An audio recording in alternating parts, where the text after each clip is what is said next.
What's up, guys? I haven't put up a recipe in the last few days because I had a bit of an accident. I've got a nice sling here, so cooking's been a bit hard, but I found a video that I did a few weeks ago, which is a chocolate chip cookie recipe. Somebody asked for it, I'm pretty sure.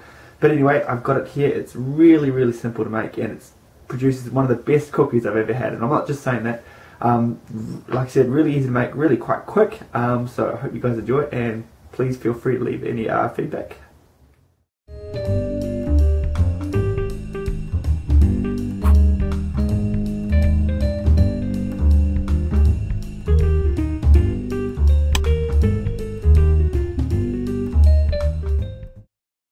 Hi guys, firstly let me start by saying that I googled this recipe. I had an old recipe that I used, but I seem to have lost it, so I googled it. This is like an amalgamation of different recipes, so I hope you guys enjoy it. Feel free to do your additions or changes that you want to do as well.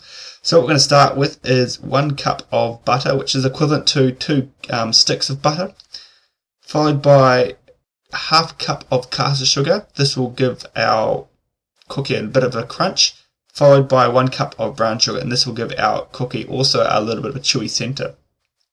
And what we're going to do is grab a beater. If you've got a mixer, that's fine, use that. And we're just going to mix this into a butter. It combines very well with our sugars. We're now really going to fluff this mixture up. We're going to stick in 1 egg at a time, so we're going to stick in 2 eggs. So like I said, 1 egg at a time.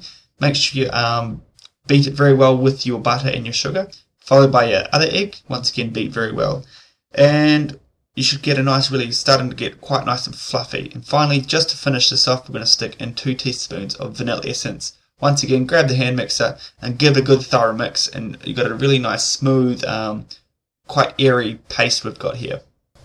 Cool, now we're going to add dry ingredients to the same bowl. We're going to start with 2 1/4 cups of plain flour. Make sure you get sieve out so you've got no lumps of flour.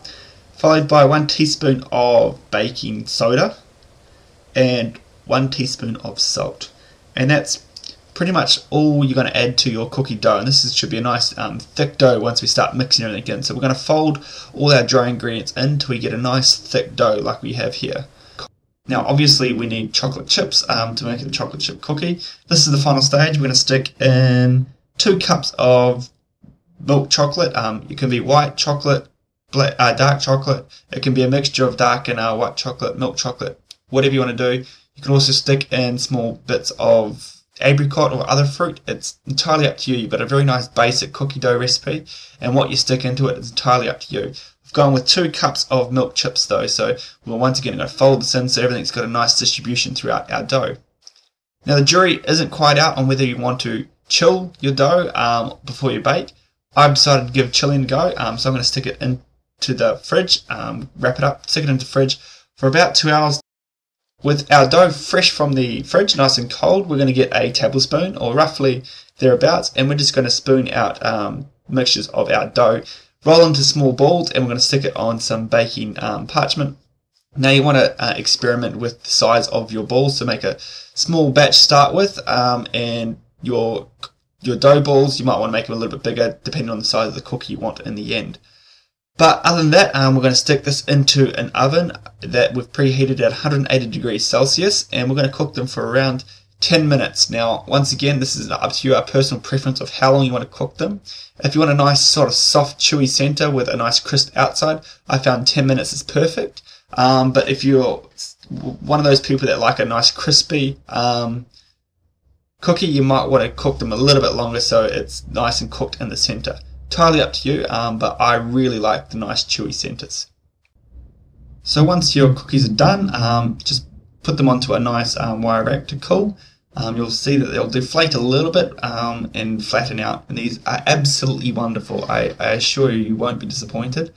So there you have it, really simple recipe. So I'm not sure what recipe I've got for next week. I've got to wait to see if this sling of mine allows me to get cooking in the kitchen, but other than that, I hope you guys enjoy this recipe, and I'll see you whenever, so keep safe.